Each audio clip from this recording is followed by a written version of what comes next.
Greetings, everybody, and welcome once more to the Dracovin Empire. Are you ready to dive back into the worlds of Golarion, the Pathfinder game? If you are, you can join me, your host, your guide, your emperor, as I lead you into Golarion to learn about Cloudspire and Mbe'ke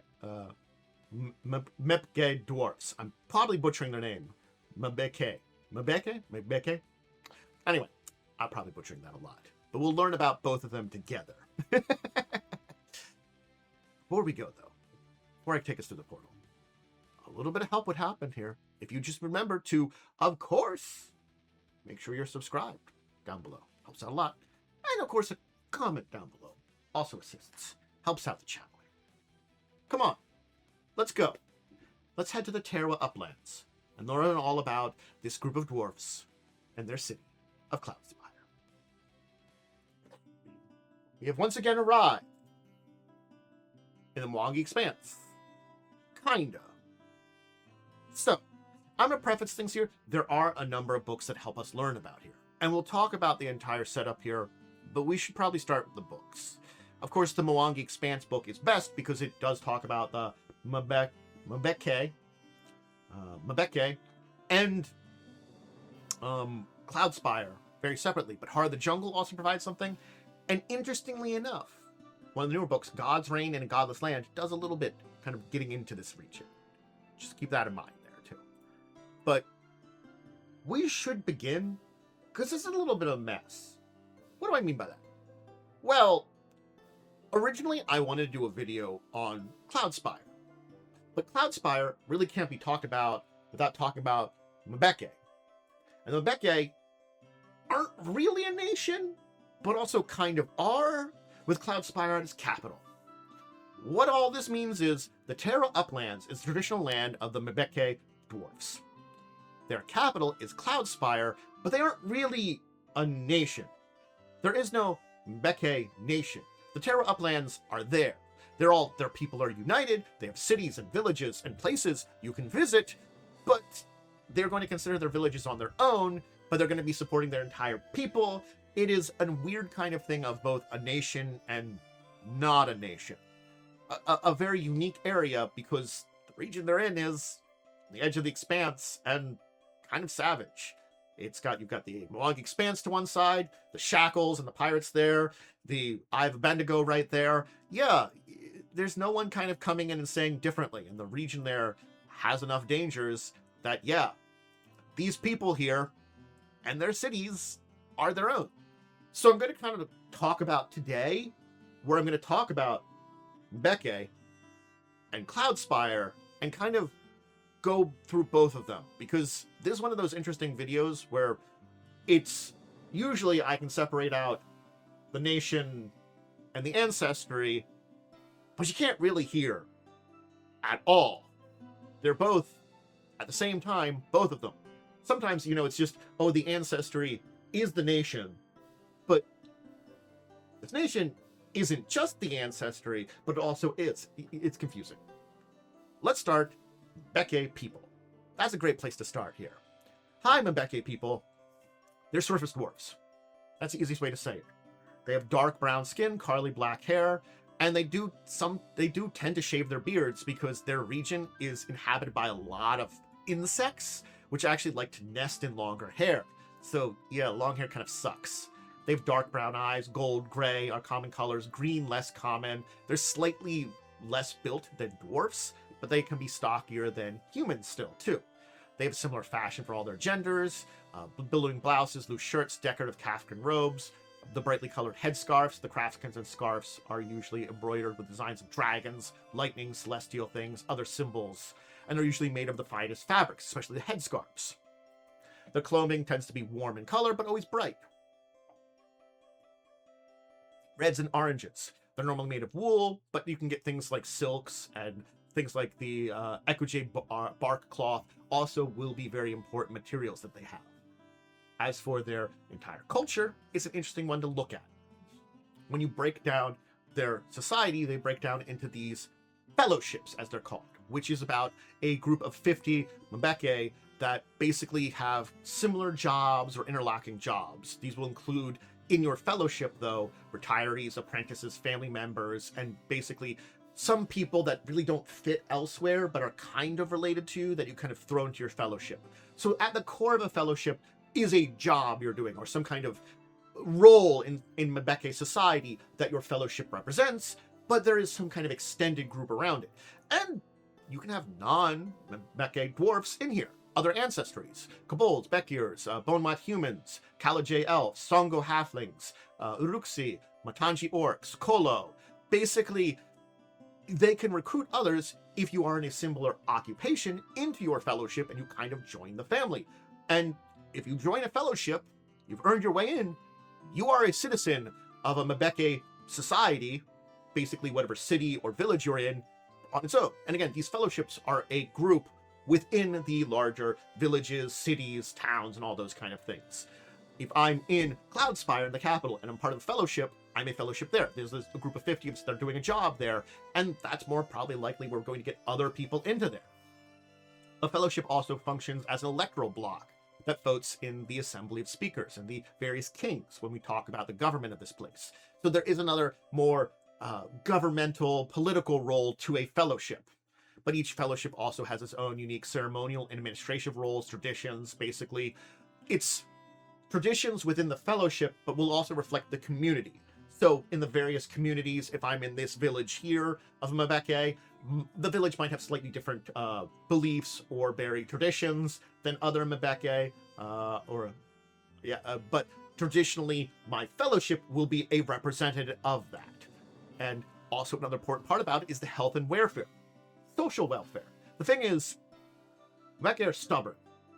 They're not going to take handouts necessarily, but fellowships have ways of finding tasks or traditions that basically, if you're too old, injured, unable to work, that there's something you can do to contribute to the fellowship still. They find ways to have you help out in the overall job of the fellowship that does help to keep people from being starving or face poverty. You know, it's sort of like, we have a job for you, you can still get some, you can still keep yourself alive as long as you're part of our fellowship, even if you are in a position where you can't do the full job. We're protecting you, but we're not necessarily giving it out because you won't accept it.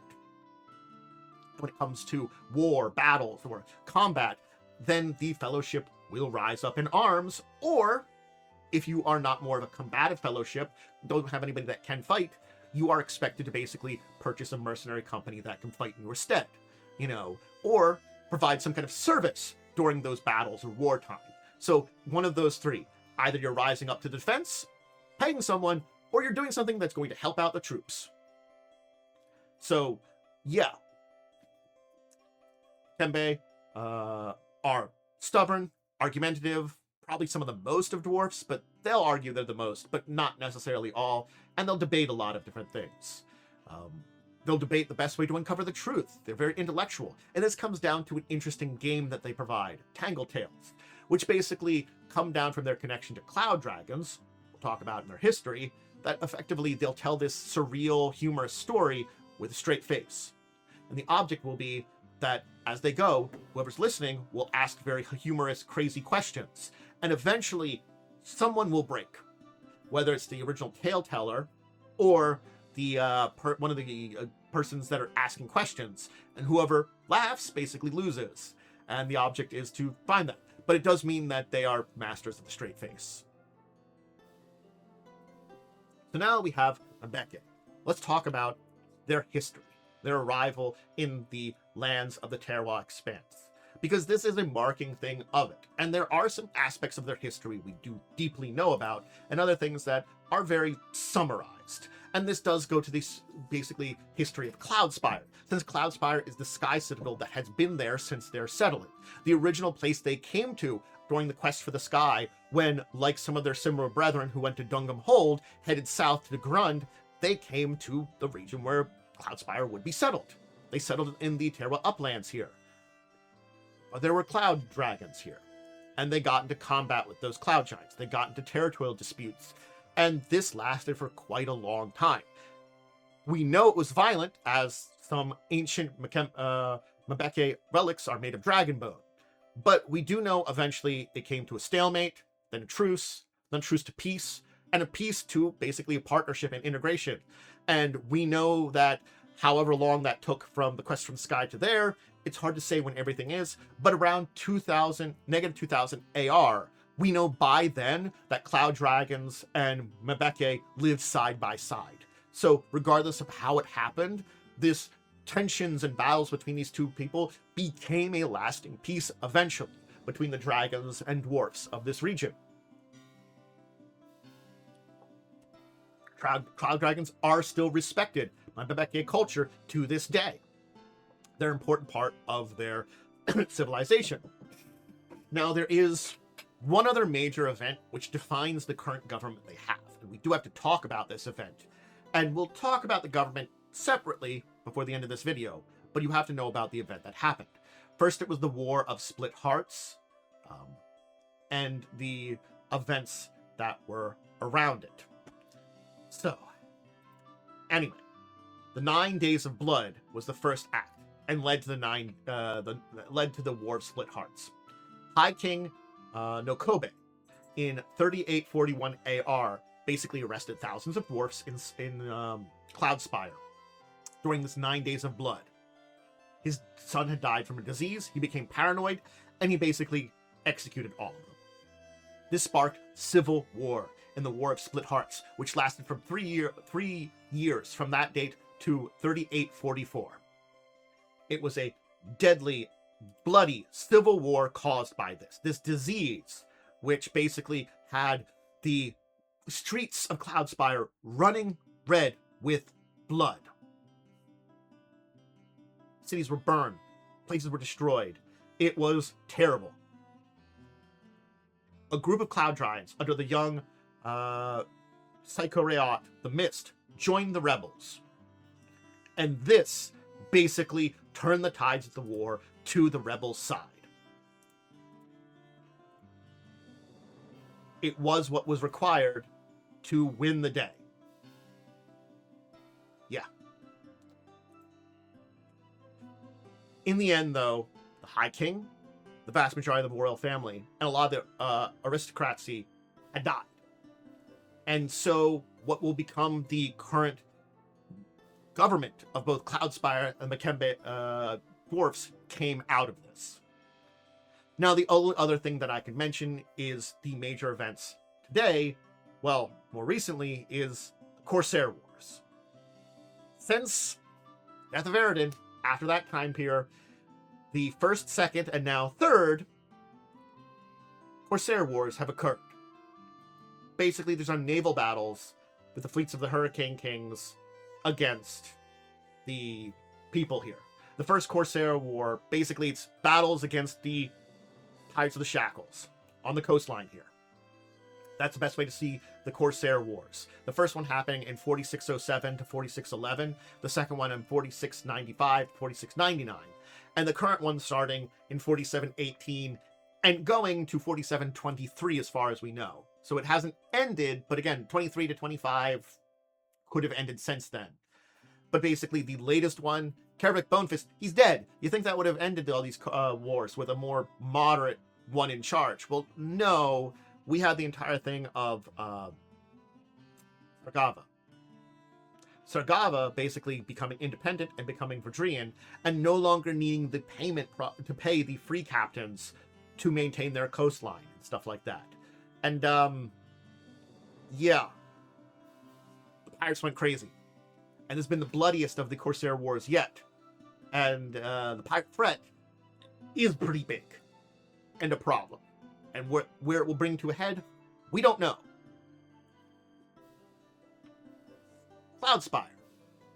So, within the Expanse and the Terrible Uplands, we can kind of discuss what's there. Before we discuss Cloudspire, we can discuss the rest of the Mbe'ke territory. There are countless tiny and small villages throughout this area.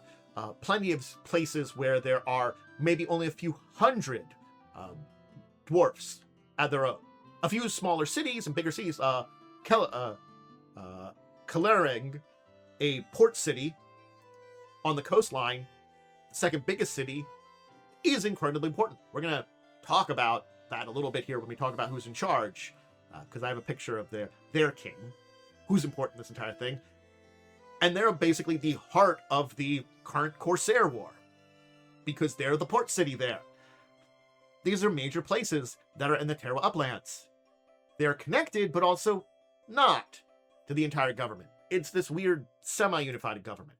Cloudspire itself looks like nothing from the outside. If you were just looking at it, it looks like a massive mountain. But the thing is, that's a deception. If you look from above, you'd see it's hollowed out. Roads wind up to the peak with gatehouses, but then you can see the immense architectural wonder that is Cloudspire, this hollowed out mountain that's been cored out for hundreds of thousands of feet across a city down into the core of this mountain. A colossal space where the center of it is a wellspring, a midnight blue pool of crystal clear water that's believed to connect to the very sunken rivers and oceans of the Darklands. It is an impressive feat and truly marks one of the remaining ancient Sky Citadels of the Dwarves. Cloudspire is the heart of the Mbe'ke people, and it will remain that way as long as it remains strong. And it remains strong to this day. An ancient city from ancient age, a Sky Citadel that remains. Impressive as always. Hello, the King of Kellering, Thabasang Bloodeye. Let's talk about how the Cloudspire and the Mbe'ke people are governed, because it's by electoral kingship. Basically, in Cloudspire is the seat of the capital, the seat of its rulers. Basically, when the High Kings were removed after the War of Split Hearts, basically, they still wanted to be ruled by a High King, but the rule is now elected by an Assembly of Kings. The Assembly of Kings itself is an organization of the various Mbe'ke kings, who then in turn elect a High King, who rules for a decade or two at most. They are the ultimate executive power, the war leader when needed, but they can also be removed from the assembly for tyranny or incompetence. The current one is High King Lexanji, who's having a lot of problems with the Third Corsair War. But you can also see in Kellering, where we have Absing here, who basically was part of a warrior fellowship that was elected as King of Cressing in 4695, after at the beginning of the Second Corsair War, and has been existing there since, and is now dealing with the Third Corsair War. So basically, he's been in charge there for that time, elected. They elect their kings, but they elect kings who serve, I guess, basically decades before you're re-elected, and each town would have their own kind of thing about that, various things.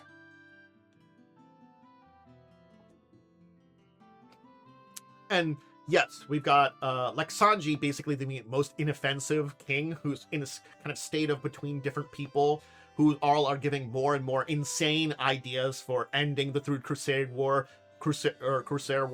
and it's kind of a mess for them, but they're trying their best to, deal with the issue and still rule over everything.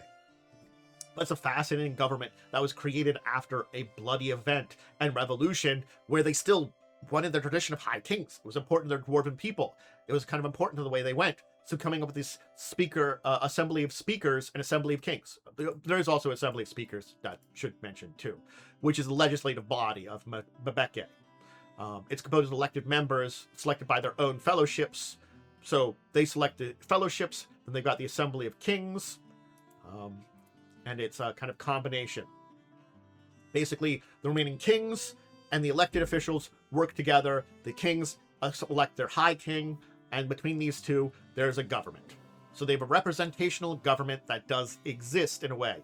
Very parliamentary, very British in a way, I'd say, like with its House of Commons, House of Lords. I kind of see it that way a little bit too. A very interesting combination between the two of them. Beliefs are important here.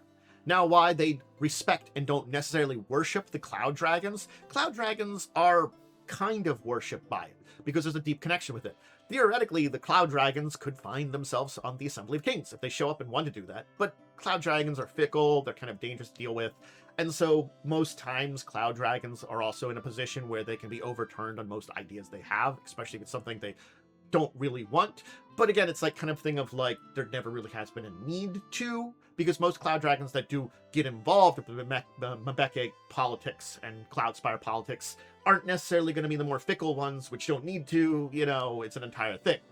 On the other hand, the actual pantheon of dwarfs is worshipped there. Torag is still the head deity, but Torag's son, Grundenar, the Peacemaker, is actually respected a lot more, because it's assumed that Grundenar was the one that basically helped pave the way for establishing the alliance between the Cloud Dragons and the Mbe'ke that has lasted since that time.